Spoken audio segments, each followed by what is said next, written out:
Shri Rahul Gandhi ji.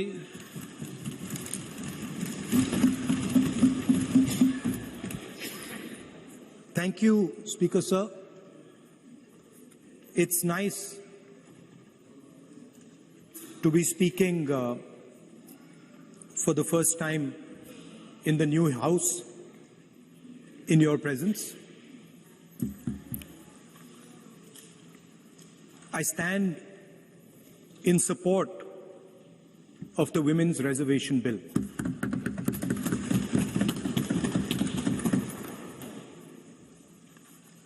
Yesterday, I was listening to the discussion and the issue of the Singh came up. And there was a conversation, a to and fro, about the Singh.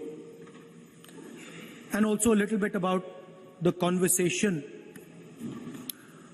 about the transfer of power from the British to the people of India. Before handing over power to the people of India, the British asked the leadership of the freedom movement, who are we going to transfer power to? And of course, there was a little bit of arrogance in this statement, because they viewed India as a poor country. And the revolutionary answer that our freedom fighters gave was, we are going to transfer power to the people of India. So we became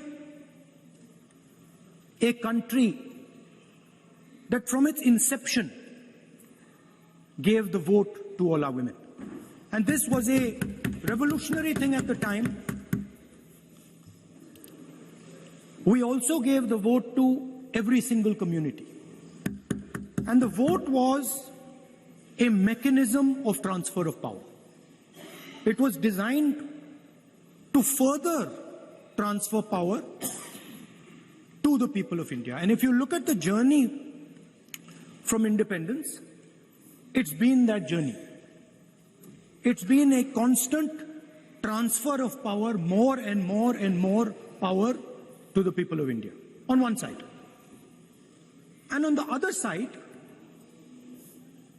the counter idea, that take away power from the people of India. This is the fight that is going on. And in fact, in many ways, it is the fight that is taking place today. Huge step forward in the transfer of power to the women of India was Panchayati Raj, where they were given reservation and they were allowed to enter the political system at scale. And this is another step. It's a big step. It is not a small step. And I'm sure everybody in this room, the treasury benches, the opposition, everybody agrees that this is a very important step for the women of our country. They fought for independence. They are as capable as any man, in many ways more capable, and should be given as much space as they possibly can be given. There is one thing, in my view, that makes this bill incomplete. I would like to have seen OBC reservation included in this bill. I think it is very important that a large chunk of India's population, large chunk of India's women should have access to this reservation. And that is missing in this bill. There are also two things that seem strange to me. One is the idea that you require a new census to implement this bill. And the second is that you require a new delimitation to implement this bill. In my view, it is quite simple. This bill can be implemented today by giving 33% of the seats in the Lok Sabha and the Vidhan Sabha to India's women. And so I wonder if this is not designed to push the ball forward. To push the ball forward 7, 8, 9 years, and then let this thing play out the way it does. I know my friends tend to like to take the attention of people away from other issues. You know, there is of course the Adani issue, which is they always want to take the attention away. But there is another, I would like to say that. One of the things that, this is quite a nice building, nice peacocks, nice peacock feathers on the ground, nice peacock feathers in the chair. It's a nice, tasteful building. But frankly, I would have liked to see the President of India in this process. The President of India is a woman.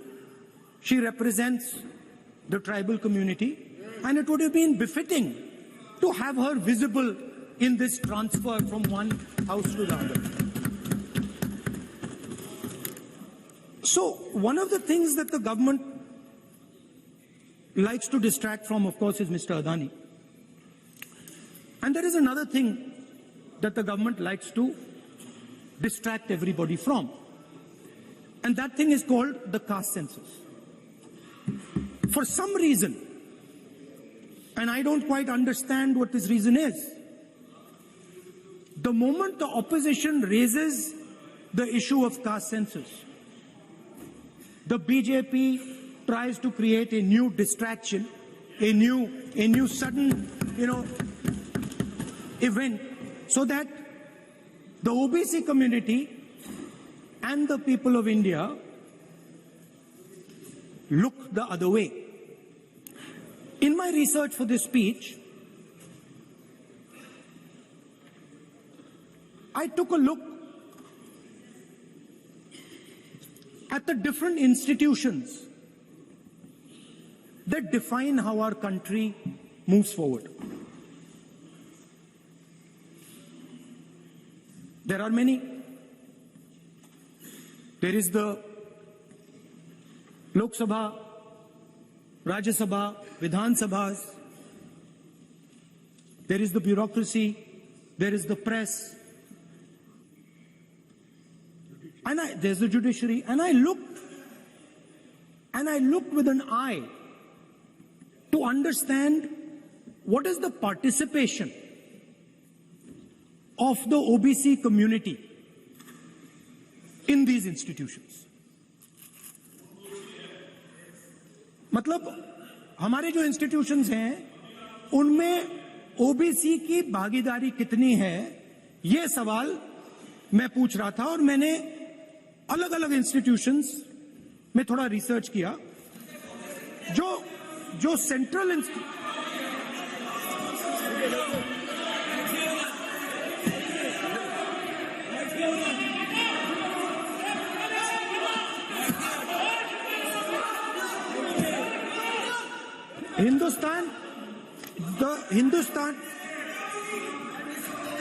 the central, don't worry, don't be scared, we are discussing, डरो मत, हम caste census की बात कर रहे हैं, डरो मत. तो मैंने, I checked, simple thing I did. I said, look, what is the most important set of people in the government of India? The people who define how this country is governed. Of course, Lok Sabha and Vidhan Sabha, but beyond that, they are the 90 secretaries of the government of India. 90 people, secretaries, are responsible for managing the core of the government of India. And I ask myself the question, how many of the 90 people come from the OBC community? And I was shocked and shattered by the answer. मैंने ये सवाल पूछा कि ये जो 70 secretary हैं, 90 secretary हैं, ये जो हिंदुस्तान की सरकार को चलाते हैं, जो बजट को चलाते हैं, इनमें से ओबीसी कितने हैं? नरेंद्र मोदी जी प्रधानमंत्री हैं, ओबीसी के लिए काम करते हैं। मैंने ये सवाल पूछा।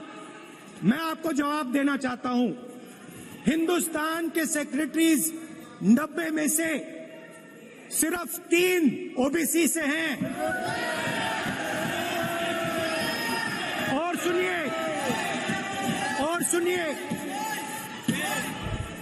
और सुनिए, नहीं घबराइए मत, डरो मत। और सुनिए, ये जो सेक्रेटरीज हैं जो ओबीसी कम्युनिटी से हैं, ये हिंदुस्तान के सिर्फ 5% बजट को कंट्रोल करते हैं। मतलब अगर हिंदुस्तान का बजट 44 लाख करोड़ का है, तो ये 2.47 लाख करोड़ मतलब 5% कंट्रोल करते हैं। और सुनिए, मैं कर रहा हूं, मैं वहीं आ रहा हूं।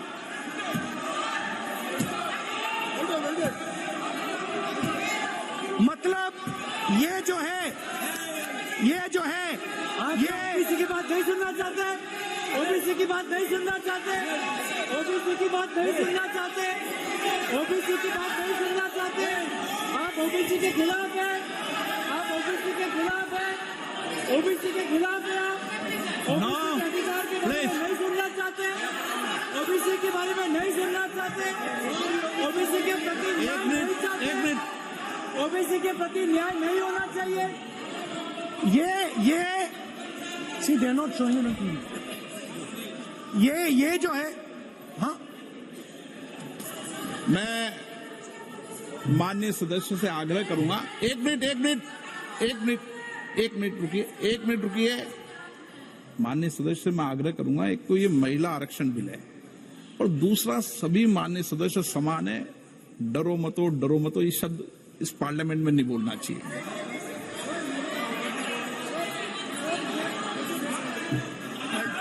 सर, ये जो डिस्कशन है, सर, स्पीकर सर,